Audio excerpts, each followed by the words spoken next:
BJP, UPPL, AJP Assam सरकाराव जों ज' दं।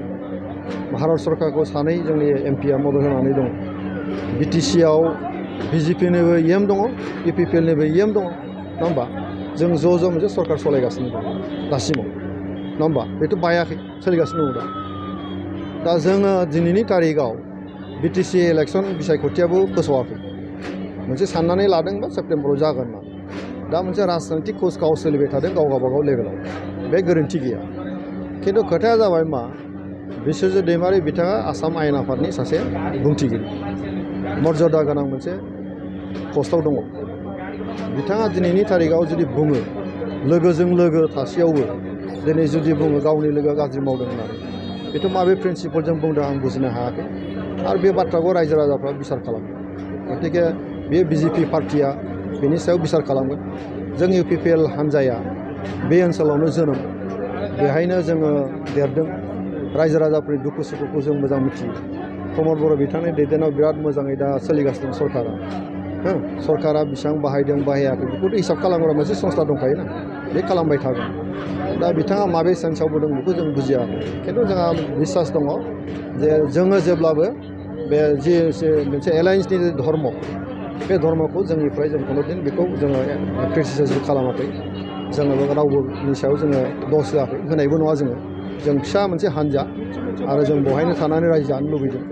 रायजो राजाफोरखौ जोङो जौगाहोनो नागिरदों। गतिके जोंहा मोनसे सिन्था दं जे बे 35 लाख जनसाधारनखौ लानानै बिटिआर ओनसोलखौ जों बोरै गोख्रों खालामनो हायो, बिनि थाखाय जों खामानि मावलांगोन। बेवहाय जुदि लोगो जानानैबो लोगोनि ओंथिखौ जुदि बुजियालासिनो गुबुन गुबुन बुङोबा, बेखौ गावबागाव पार्टिया गावसोर मा सिन्थाजों बबे बिसारजों लाङो बिथांमोननि खोथा, बेखौ जोंनि साइडनिफ्राय बुंनांगौ जेबो गैया होनना सानो। एनडिए एलायन्स धर्मआथ' दंबाय थायो। BJPनि नेताफ्रा दाबो जेबो बुङाखै। एलायन्सआ बायदों बायाखै, मा जादों मा जायाखै बुङाखै। जास्ट मोनसे आवाज होलायनानै दङ जे जों हारसिं गेलेगोन। खोनाखै होमबा? दा हारसिं गेलेगोनसो होनदों। खिन्थु जोंथ' दिनैसिमबो माने जिहेतु निर्बाचना माने इलेक्सननि डेटआ फिक्स जायाखै। गावगाबागाव राजखान्थि दोलोखौ थिग खालामनो थाखाय खामानि मावलायलायदों। बेवहाय बुंलायदों जे जों BJPआ हारसिं गेलेगोन होनना। जोंहाथ' बादा होनांगौ जेबो गैया। जोंहाथ' बेयावनोखा, थैबाबो थांबाबो जों बेयावनो थागोन। हारसिंबाबो जों गेलेनांगोन, सोरजोंबा लोगो जानानैबो जों गेलेनांगोन। दा गावगाबागाव गेलेगोन गेलेया होननाय बाथ्राया गावगाबागाव राजनितिक हान्जा दोलोनि बाथ्रा। दा BJPआ जि सिन्थाजों खालामदों बे BJPनि सिन्था। बेवहाय जोंहा जेबो बुंनांगौ खोथा गैया।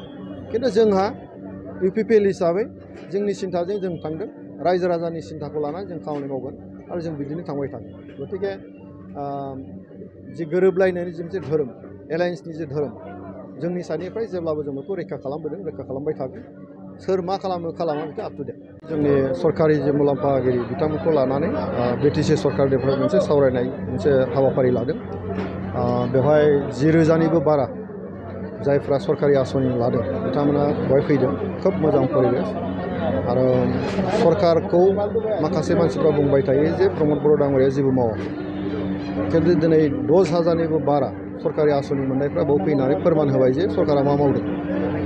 दा नोङो न' लुनायनिफ्राय लानानै, बोराय बुरै पेन्सननिफ्राय लानानै, शिक्षा दिक्षानिफ्राय लानानै, जोंनि माने सेल्फ हेल्प ग्रुपफोरखौ जोथोन लानाय, गासिबो थाखोनि सुबुंफोरखौ सरकारा माबायदि जोथोन लादों बे दिनै प्रमान होदों। आरो खोब मोजां जादों। आरो बे हाबाफारिनि गेजेरजों सरकारा आरो मोनसे गोदान सिन्था दं जे फैबाय थानाय समाव जों साबसिननिफ्राय हामसिन जाहाथे जों आसनि ट्राइ खालामनानै रायजोनो होनो हायो। हा होनायनि बाथ्रा दिनैहाय, गोरिब गुन्द्राफोरखौ मदद होनायनि बाथ्रा दिनै, बे गासै बाथ्राफोरखौ लानानै जों सिदा सिदि सावरायनाय जादों। आरो खोब मोजां मोनसे थासारियाव जों बुजिनो हाबाय जे रायजो राजाफ्रा थारैनो सरकारि आसनिफोरखौ मोजाङै आजावनानै जोंनि रांखान्थि जौगानायनि फारसे बयबो मदद होगासिनो दं।